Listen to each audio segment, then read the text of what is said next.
sorry kar fa ka damu wallahi babu zafi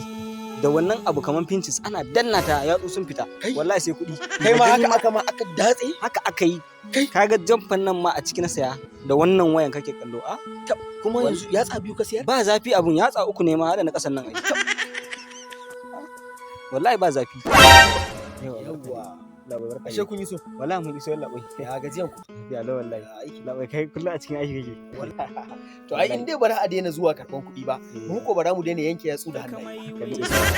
ya amma lafiya ai ko ai normal na ga ma na kawo abokina ne wallahi shi ma yakan buƙaci abu ka mai bayanin komai dai ko ba masa bayani na kawo sa ne da ma gurin ka sai ba masa bayani yanda tsarin yake shine duk yatsa haka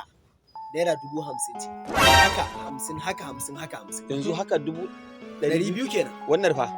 ai wannan ba ma sayanta ba ta da wani amfani a gare mu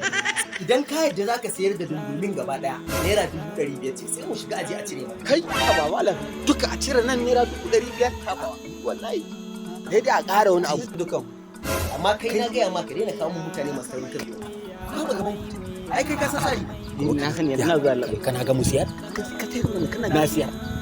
shikenan zo mu tafi to ka shiga ka mai waya ku je kuɗi a daɗe mu je kuɗi ne kai